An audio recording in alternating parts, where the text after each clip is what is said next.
And I have had questions about the joint action while we're here. What is it about? And I encourage you to follow us, follow our work through the website, through social media, and through conferences like this. Because this topic of commercial determinants of health is a major topic in the joint action. And the joint action is a major collaboration on public health and especially on prevention. And as you heard on the previous session, the biggest on the topic of prevention in history. So it gives us hope that it can actually work. And next year is going to be the end of this project in 2027. And you're going to see a lot come out of it. So please follow us. Follow our work on this important topic that we're going to discuss here today. And I wanted to get hands, first of all. Can you tell me, are you familiar with the concept of commercial determinants of health? Can I get hands up? Okay, that's pretty good.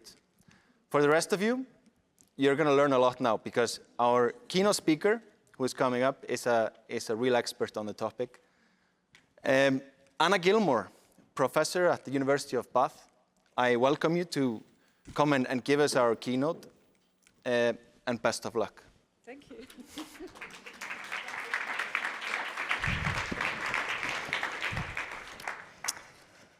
No pressure then. So good afternoon, everybody. It's an absolute pleasure to be here.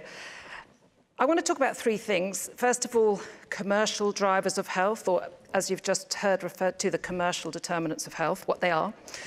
And then I want to link to how that links to the problems with our current political and economic system and the need for change for a well-being economy. And finish with a few thoughts on how we might think about linking those agendas and taking them forward. And I just want to say I am particularly delighted to be here because over the last few years, I've kind of been stalking the well-being economy people. So some of you might have seen me on your webinars because I think this agenda is key to our commercial determinants of health agenda.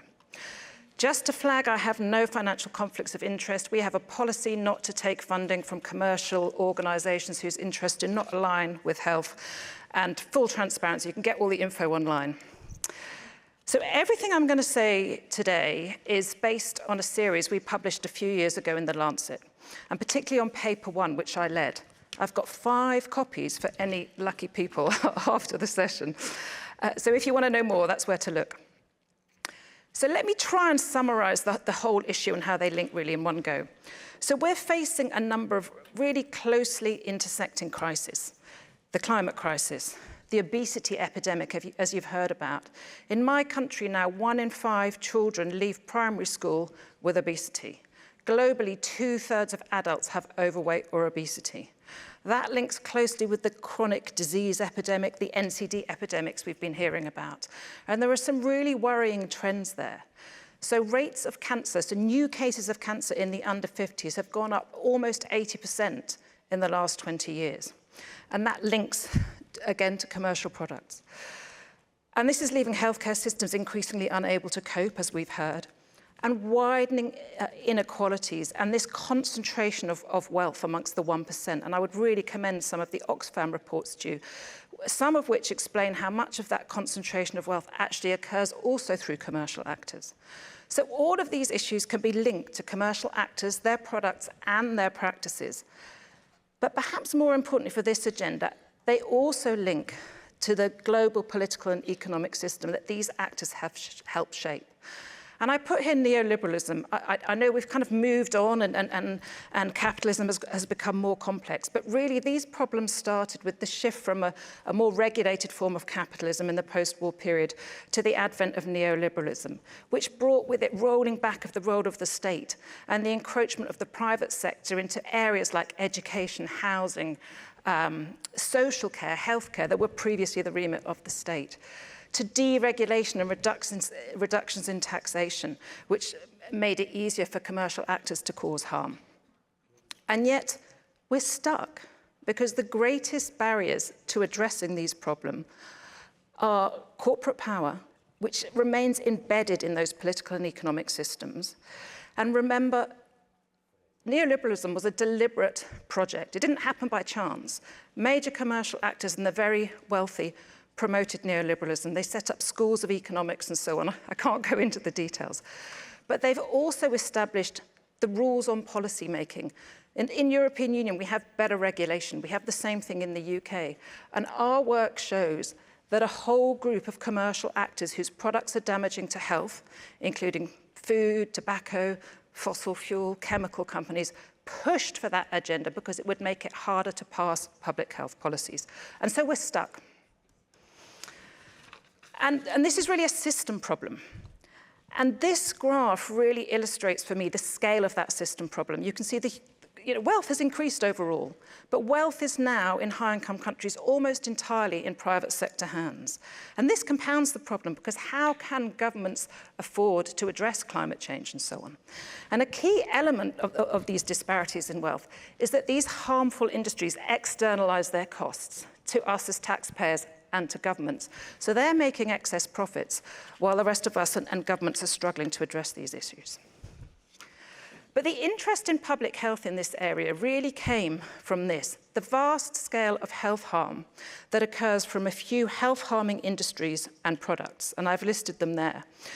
Tobacco, alcohol, ultra-processed food or the industrial food complex, and fossil fuels. So this is they cause between a third and almost 2/3 of global deaths. That's at least 19 million deaths a year, and yet the response is pathetic. Compare that with COVID, which at its peak caused 2 million deaths a year. And the reason that the progress is so bad is because of corporate power and influence. And our work shows clearly that these corporations all engage in the same scientific practices and the same political practices in their attempts to delay and stymie progress. There's one area we've made significant progress, and that's tobacco. And the reason for that progress is that we address the industry. Industry was identified as part of the problem. We protected policies from the tobacco industry, and we moved from voluntary to regulatory policies. And we need to learn from that. But of course, commercial harm doesn't come from just those products. There are numerous other commercial products that cause harm. I've illustrated some here. But corporations also cause preventable harm and inequity regardless of their product. And these illustrations just show a couple of key trends. So labor practices. We've seen a shift because of the reduction in labor regulation towards 0 hours and informal contracts. And those bring health impacts, mental health and anxiety, but also an increase in cases of COVID and mortality from COVID amongst workers on those contracts. At the same time, average workers have seen their pay stagnate, while chief executive salaries have increased exponentially. And that's a key contribution to the widening inequalities within countries that we're seeing. The green image is about tax avoidance. Tax Justice Network estimates that 40% of multinational profits made abroad end up in tax havens. And of course, that again makes it hard for governments to address these problems. So all of this is the commercial determinants of health. I don't want to go into the details of the definition here, but just to flag that the same issues that damage health also damage the planet. But so far, I've really talked about the largest multinational and transnational corporate actors. The evidence is that those are the ones that are really causing the damage. But at the same time, the majority of commercial actors globally, by a massive mile, are small and medium enterprises. And these make a disproportionate contribution to progressive economic growth and employment. Many of them treat their workers fairly. They pay their taxes and so on. They dispose of their waste carefully. They act responsibly. Not all, but many. But of course, it's become harder and harder for these guys to compete within our system. So as we address these problems, we also need to think about the good guys and how do we enable them. So what can we do? We developed a model in our paper, and I'm not going to go through it today, but we developed this model in order to find solutions. And I just want to flag for the well-being economy guys, political and economic system is here at the top, with GDP, as a measure of economic growth as one of the key problems. And we developed this model so we can use that to identify solutions. And as you can see, there are so many potential solutions. And I just want to flag one thing. So this is about, we can intervene at the individual level, and that's about health behavior change. So much of public health has focused on that level until now. And that's a key reason why we are not making progress and why inequalities are increasing, because it is not enough. We have to change environments. That requires policy change. And in turn, that will require economic change and changing the rules through which policies are made. But all those interventions really fall into two key areas. And the first is, because of the scale of the harm, to focus on these health-harming industries and products and stop ignoring the massive elephant in the room, which is that all these health-harming industries behave just like the tobacco industry. Their products might be different, their practices are exactly the same. And so we need to take the same approach. Voluntary approaches don't work. Multi-stakeholder initiatives and partnership approaches, where there is a conflict of interest, do not work. The evidence is unequivocal on that. So we have to move from those partnership approaches to regulation. And to get there, we're going to have far more effective conflict of interest policies in these areas like we do in tobacco. That was key to progress. But at the same time, we've got to address the system problem.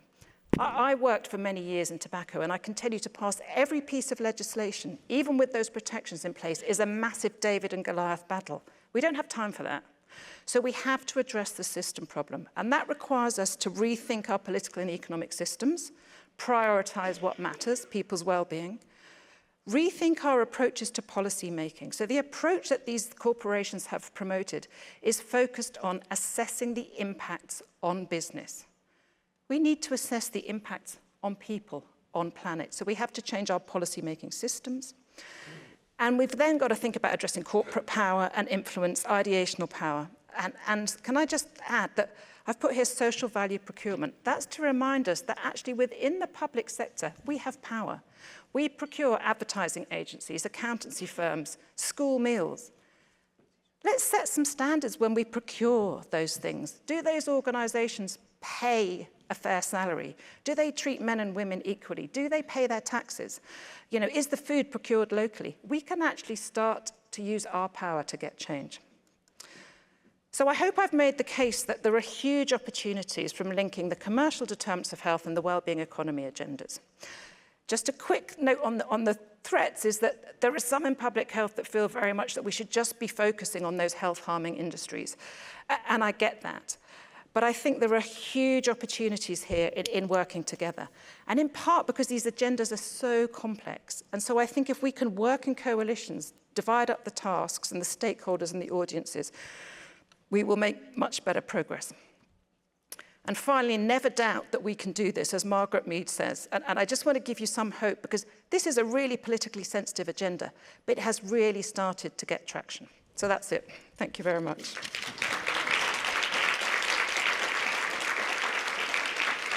Thank you so much, Anna. I go here. And thank you so much, Anna. I would like to welcome on stage our panelists. Martine Deprez, Minister of Health and Social Security in Luxembourg. Welcome. Lieve Bø Johannessen, Senior Strategic Advisor and Expert in Strategic Communication at the Norwegian Directorate of Health and a colleague of mine in the PreventNCD project. And Zuzanna Burzynska, from the Youth Advisory Group of Joint Action PreventNCD. Welcome.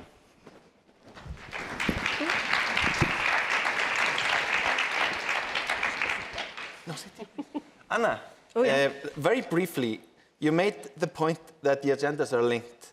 Yeah. How can we take that forward?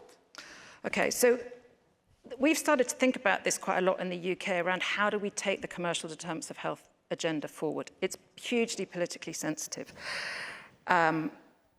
And there's too much to do. You know, if I mapped out all the, the government departments we need to reach, we need to link, government, civil society, academia, across a whole load of different topics: transparency, governance, science, human rights, children's rights, climate, and well-being. So we really, I think, have got to work in coalitions. And I think there are sort of 4 pots of work that I think we've identified. One is health-harming industries and the very much, the public health issues. I think that sits with public health. And I would add into that polluter pays approaches. Then I think there's the wellbeing economy agenda. And that really is about making economies work in the public interest. I would add into that the social value procurement I was talking about and community wealth building, which we haven't really had a time to talk about. I think the third bucket is governance, addressing, lobbying and transparency and improving governance. And that is about policy making in the public interest. Right now, we describe our current system of policy making as a corruption of democracy. We need to shift that.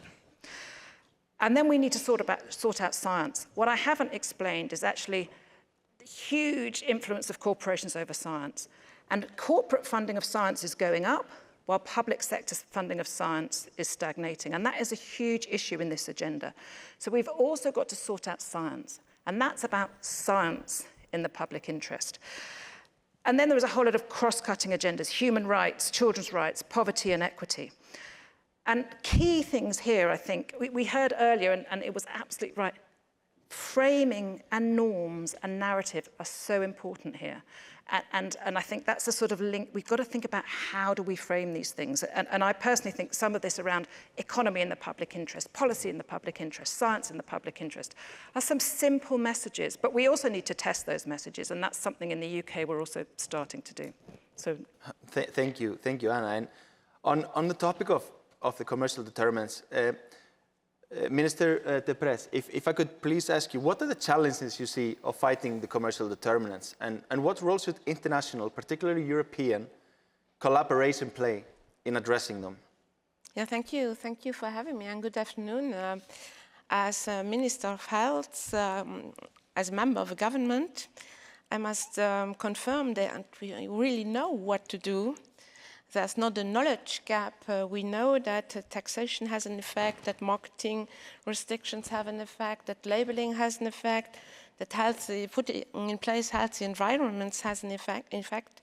But the challenge lies in translating this evidence into sustained policy action, just as you mentioned. And a big resistance comes when you go from voluntary action to binding measures, because that's where politics become very, very nervous. And another point that I experience in my government is that as a health minister alone, I cannot do much. I can do communication, I can do incentives, I can play at the individual level, but I cannot play at the whole of government attitude. I have to have my finance minister on board, I have to have my trade minister on board, agriculture for production, education for giving a message, digital policy makers on board, and that's a whole of government attitude that is not widespread, neither at my country nor in Europe nor internationally. And there are competing priorities in those sectors. We spoke this morning about growth, about detention, supporting business activity and restricting harmful products. And at our plate is the fiscal dependence that is the most important. For turning to Luxembourg, we are a very small country in Europe, and we have a big cross-border effect.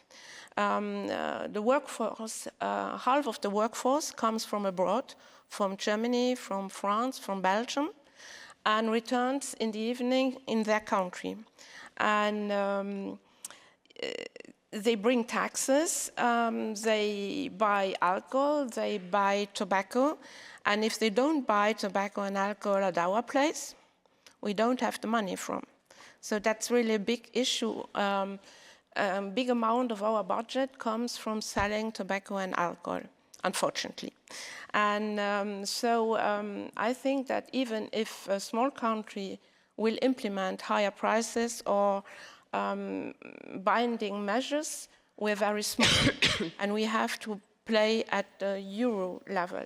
And giving more incentives from European Union would help us, would help me in my government to put in place effective measures. That's the challenges in Luxembourg. Absolutely, and that's clear. And on that topic, the JA PreventNCD obviously is an important vehicle to do that on a pan-European level. And additionally, we work quite closely with the WHO on an agenda for the commercial determinants of health specifically. And there's a collaboration ongoing, including dialogue on future communication and capacity building activities. and possible joint products with the WHO for longer-term purposes. But on a slightly different note, you said we know the answers, what do we need to do? So Zuzanna, maybe you want to chip in, why is progress often so slow, even when public health evidence is clear? Yes, so it might sound trivial, but I strongly believe that we actually need more advocacy and more collaboration, not only plain statements or plain data. Speaking from my experience, a few years ago, I was taking part in a project called Co-Create. Some of you might have heard about it. Within the project, me and other representatives of different European countries prepared a document containing statements regarding different topics that were related to the health of children and adolescents, including marketing restrictions to children under the age of 18, implementing sugar-sweetened beverage taxes, and making school cafeterias more healthy and more accessible to children. And even though the project took place a few years ago, I feel like not too many governments took enough steps to move forward and make a change in the field. So that's why I think that collaboration and advocacy, including advocacy of young people, is so important. Absolutely. Anyone want to add anything to that? I totally agree that advocacy is really important. And I also think that it's really important to think about the policy context. I talked about policy making being a corruption of democracy very often, not everywhere. But you know, we need to think about the fora in which policy is made or not made. And actually the industry's key tactic is to keep policy off the table. And they do that by being in the room with policymakers. And the people not in the room are the advocates, the youth, the experts, the academics. And industry increasingly is treated as an expert. They're not experts. They're experts in making profits and in shaping the narrative and the system to favor themselves. So that's a really key thing. Don't just think about policy influence as being in the acute policy window when a policy is on the table. Very often the policy does not even get to the table because industry has stopped it being there. But that's a key thing. And we also need to think really carefully about how we frame things. Industry has been so good at framing these problems, and it's framed, obesity. Let's take obesity as an example. 2/3 of the global population is obese. But the Pepsi-Cola chief executive says, if every person did what they had to do and exercise, the problem of obesity would not exist. It's lies, and they know it's lies, but people hear that. And because they're then, ministers are sitting with the food industry, they're hearing that and believing that. So we've got to reframe the issues, and we've got to get these health-harming industries out of the room. On the topic of framing, I wanted to ask you, Live, when it comes to addressing commercial determinants, where do you see communication making a difference? That's a great question, and it's so vast. I could spend a day, and we don't have as much time. One of the really, really big commercial determinants of health is the 10 men we keep returning to these days. The 10 men who make their vast profits from the information chaos that's around us. And what we see now in Norway, I only have numbers from my own country, but it is that 60% of the adult population actually find it difficult to know who to trust when it comes to health information. And this might, again, sound trivial, but it's not, because we have reached a point where who earns money on people's attention gets to decide how we feel, what we eat, how we move, what is right. There are no longer shared truths about these very, very simple rules of life. And I'm going to show you an example, actually, because this is, I work with communication, and this is a problem I've been working really hard on tackling for the last couple of years, because we've seen this rise of, and I wouldn't even call it misinformation, because it's just a chaos. It's disinformation, and some is not. Some is good information mixed with bad information. You start one sentence at the right place and they finish the wrong place. And it's just this mixture of influencers, industry, and everyone finding their way into getting the most attention by saying what's most controversial. because algorithms reward controversy, they reward conflicts. So if you can say something against what was true yesterday, you will get attention and someone earns money. So on this note, I'd like to show you actually a film we've been showing and the big campaign we are doing in Norway. We're also developing it. Yeah, just a roll film, is that how I do it? It wasn't very successful. There we go, there we go. I'd rather starve than eat red meat. Vegans have low IQ.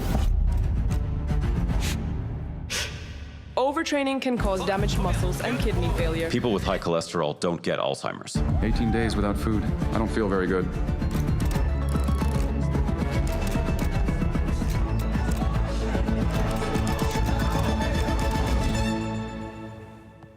Is water a scam? Water is a You don't even need therapy. Damn, he's drinking old urine. There is far too little basis in this data.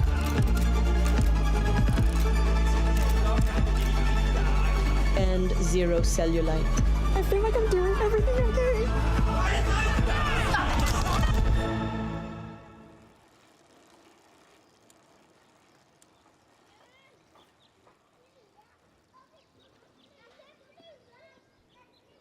Very good. Yeah. So the point being, we need to re-establish that there is actually safe advice that's based on knowledge, because it's gained so little value in the attention economy of today. Yeah. So that's one place where communication plays into this. But as I said, I could use today if I have. Yes, unfortunately, we are at time. I just wanted to ask, first of all, everyone for their very short key takeaways, and then I would encourage everyone, if you want to learn more, to do that in the coffee break that follows after this session. So should we just start with the minister, please? Any key takeaways? Yes, I heard that at the individual level, we cannot do much, and there was an appeal for policy, so I take the policy appeal in my country and will do my best to put it in a whole government approach. Very good, thank you. Thank you. So I would say harness public opinion. So what we're seeing, we've been running citizens' juries and so on, that when the public hear what's going on and they understand about inequalities and the extent of harm, they know what their high streets are like. They want change, and their voice can really shift the political debate here. So harness public opinion. Thank you, Anna. Lieve? Yeah, we need to jointly make sure that people trust in governments and organizations. And we need to actually join the debates on the channels where people are. Thank you. And finally, a word from the youth. So speaking from the perspective of a patient, because I'm a type 1 diabetic myself, and a medical student who meets patients dealing with NCDs on a daily basis, I want to emphasize that we really need to shift accountability from individuals to whole systems and to industries that harm these people, because yeah, I can say without any doubt that the system is not neutral, it's designed, and it's not anybody's personal fault or failure, it's a design failure. So that's my keynote. On that note, thank you so much, everyone.